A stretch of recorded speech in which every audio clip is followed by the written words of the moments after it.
My name is Jessica, and I am 31 years old. I started my own business at the age of 25, and although it is still small, I run an app development company. My previous job was in the IT field. The company was not a big one, but it was a time when companies were being created one after another. I took the plunge and resigned from my previous company when its management started to lean. Then, I started a smartphone game development company. My husband Tony is a colleague and classmate from my previous company. When I retired, I invited a few people to join me, but my husband stayed. And when I said I was going to start my own business, he was very much against it. Yes, I know. Tony is not the type of person who likes adventure, much less trying new things. He always wants stability. He has no desire to work and is not interested in promotion. He just wants to get by day to day. He has no desire for things and no hobbies. Compared to Tony, I am the complete opposite. I want to be successful in my work, and I always want to challenge myself. I also like shopping. I enjoy going to live shows of my favorite artist. At first glance, it may seem that we are opposite and that we don't match, but we are not. What they lack in each other, they make up for together. In fact, I think we have good chemistry. We started as an office romance and got married 2 years ago. And 6 months ago, we bought the house of our dreams.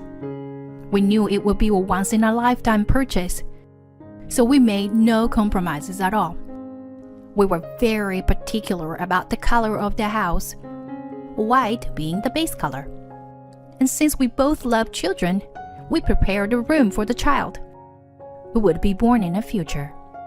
The house is filled with the aroma of wood, and we carefully clean the house every day. Since we moved into the new house, Tony has been saying to me more and more, "I want to have a child as soon as possible. Jessica, if you keep working, you will be left behind.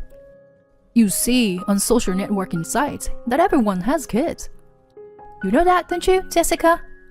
My parents are rushing me to have kids as well. Why don't you save your work for a while?"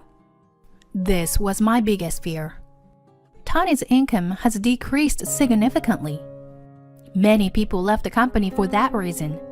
And now there are only 3 employees, including Tony. And the vacation is called remote work. This month, he only went to work a few times. Before I knew it, his salary was reduced to an hourly rate, like a part-time job. We bought a house with a mortgage, and we can hardly live on my husband's income alone. But the issue of income is a sensitive one, so there was no way I could tell him directly. So I kept my mouth shut. Tony also noticed that his income was decreasing, but he turned away from his new job.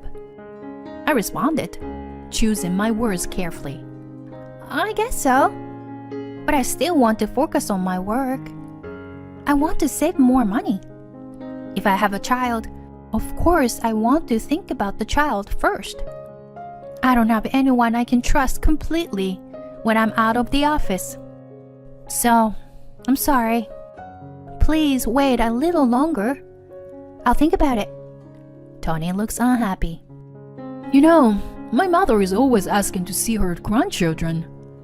I'm sorry, but you've got to think about my dignity, too, you know? I've told my mother that Jessica is unable to have children, but she's too picky. She won't be convinced if I don't say so." I knew that too. Every time my mother-in-law looked at me, she would say, "Are you not ready yet, Jessica?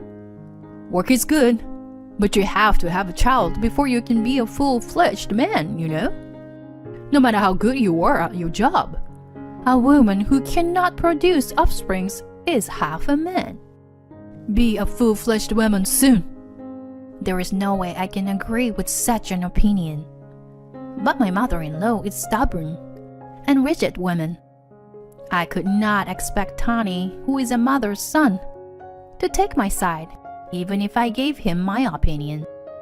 I was tired from work, so I tried to avoid seeing her as much as possible. Whenever we met, she would talk about our children. She probably doesn't know about my husband's income.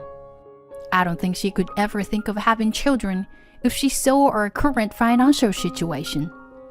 One Sunday, I was relaxing, trying to spend the holiday with my husband, when the chime rang. My mother-in-law was there through the monitor. I really wanted to use the answering machine, but it was not possible because we had a car. My husband opened the door, and as soon as he opened it, she turned to me and said in a sarcastic tone, "You've embarrassed me, Jessica." Naturally, I had no idea what she was talking about. I had just bumped into a friend of mine from school. She told me that she has 3 grandchildren. He is younger than Tony. She bragged about her grandchildren. I never thought I would be subjected to such humiliations at my age. Having a wife who is a piece of shit. I must be miserable like this. She turns her anger toward me. Don't you feel sorry for Tony too? You are not going to be young forever, so you need to plan your future properly. You talk about work and work and work, but you're just making games. Anyone can do that, not just you. Ignorant people are the scariest. They don't know anything about other people's hard work, but they are the ones who are taken advantage of. As you can imagine, I couldn't stay silent either. With all due respect, I think you should be aware of your ignorance. I understand that you want to see your grandchildren, and I'm sorry for you felt sad. But I can't keep quiet about my job. It is not a job that just anyone can do. It is unpleasant to hear people talk like that about a game that our employees work hard every day to make. When I said that, my mother-in-law laughed snidely. What are you trying to be so cool about? Is that your game more important or your child? Which is it? If the nerdy games is still important to you, it makes sense. It's such a ridiculous story, isn't it? I had been avoiding this because I didn't want to get in trouble. And now I am getting revenge. It makes my head hurt. What is it? Which is more important, that job or me? Such nonsense. It's ridiculous to compare such things. And they are completely different vectors, aren't they? I understand what you're trying to say. But from this point on, it's a married couple's story. Please let us come to a conclusion together. I thought my words were a little too strong, but I couldn't stay silent any longer. Tony never defended me and kept silent. Then, my mother-in-law, her face bright red, sniffles and comes at me. You must feel bad for me, right? Tony is too kind to say anything. Don't you think it would be worse if he worked harder than you? I get it. I feel sorry for Tony. I'll live here too.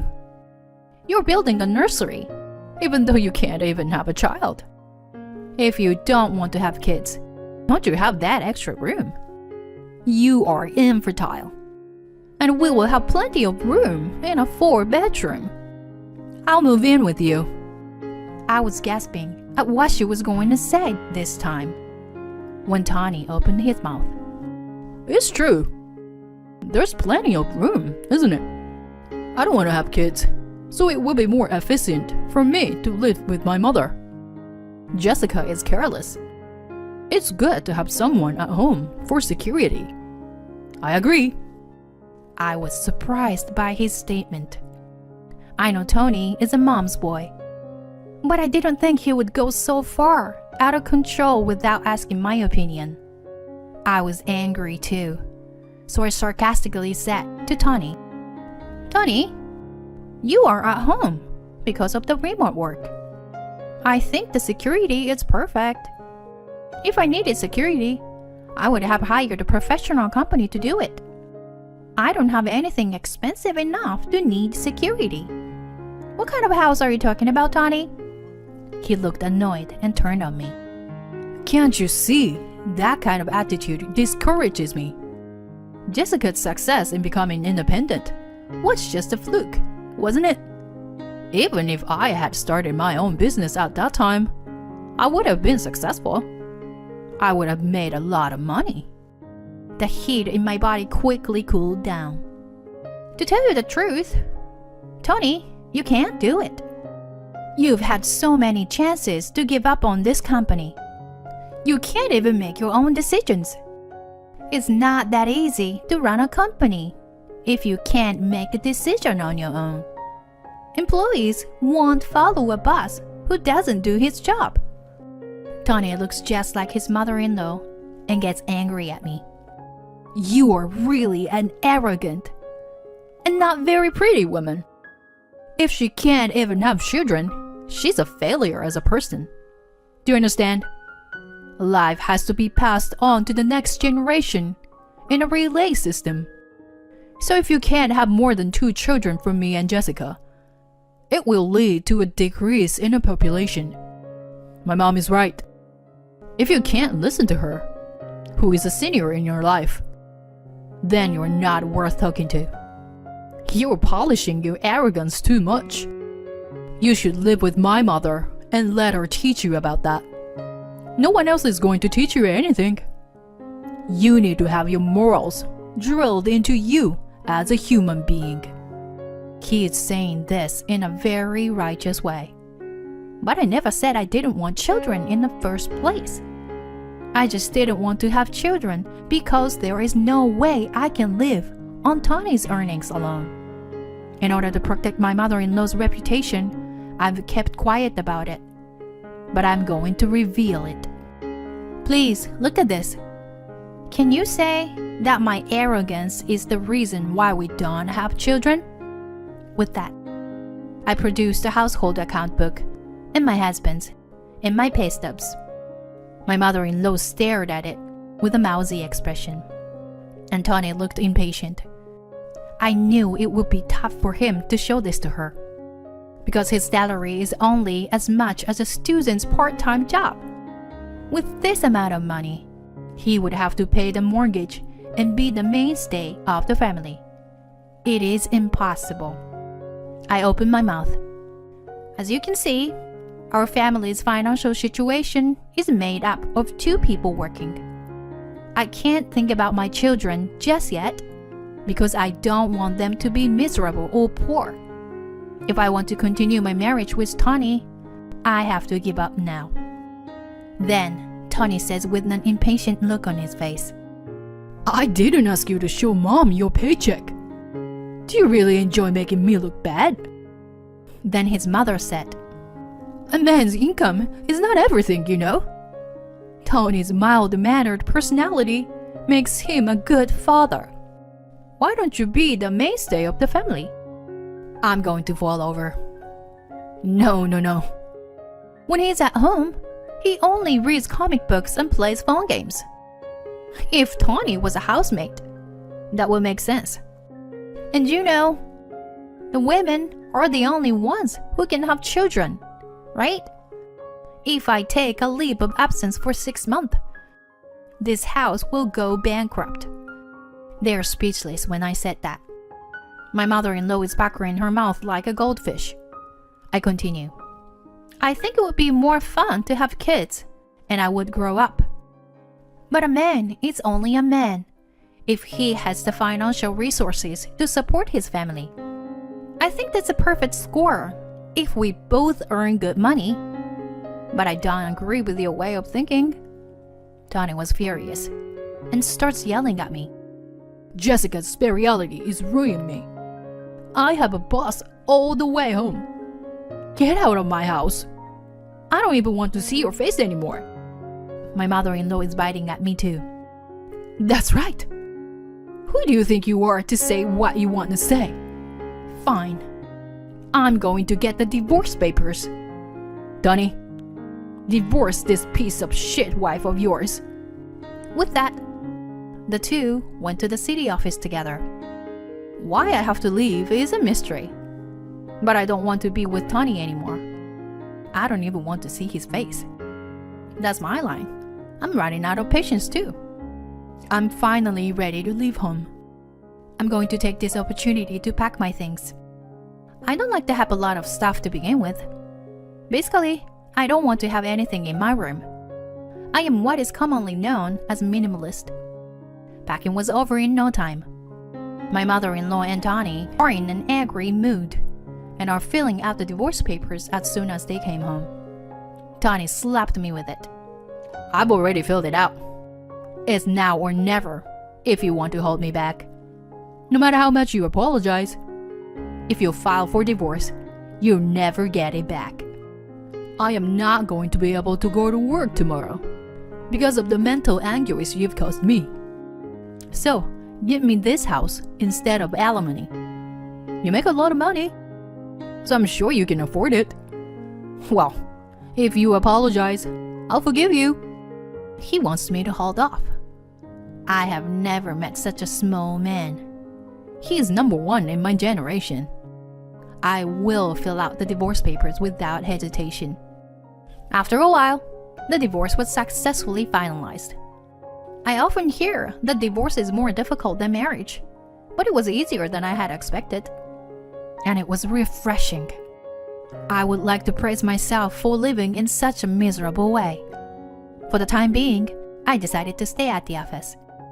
All the employees knew that the president would do this someday. They are laughing at me. But here comes my payback. I am not a good-natured person who would pay the mortgage on a house that belongs to someone I hate. There's no reason for me to pay alimony to Tony in the first place. That's right, the house is in my name. Of course, I couldn't get the loan with Tony's salary. After all, I put the house in my name. Therefore, I am the owner. I don't need this house anymore, and I asked my lawyer to join the case to avoid any trouble later on. The common property of the couple will be split 50-50. Of course, the house will be sold. It is still in a period of time when it can't be called a new house. I was very happy that it sold for the asking price right away. And for some reason, without any evidence, they thought they could continue to live in the house.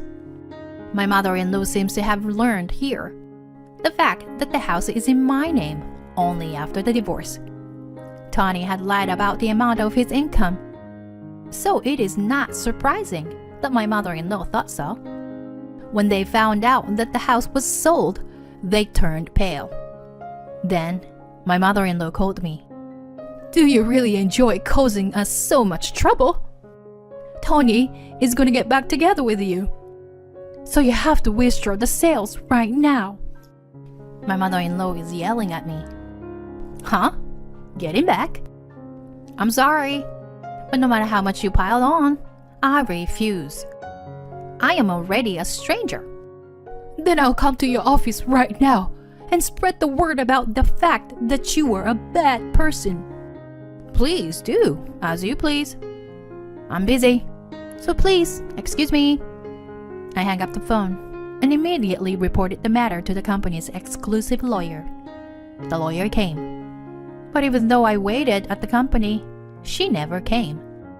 I've submitted the voice recorder of the calls when the divorce was discussed, and now to my lawyer. He said it was more than enough material to get alimony. I was in the habit of recording on the voice recorder because of my job. What I am concerned about here is the financial situation of my mother-in-law and Tony. My mother-in-law has never kept a job. On the contrary, they lost their house. At the same time, the company Tony worked for went bankrupt. Tony became unemployed. They look for a good-paying job, but they don't have a career, so there is no way they can get one. They have no savings to begin with, so Tony started working as a part-timer for a day job. And then I had a lawyer come in. They bowed down to their relatives and borrowed money to pay the fee in one lump sum. The lawyer was very surprised. And I cannot stay in the office forever. I need a space where I can rest. Come to think of it, I haven't felt at ease at home recently. I took the plunge and bought a condominium near my office. I live alone, so I decided to focus on security.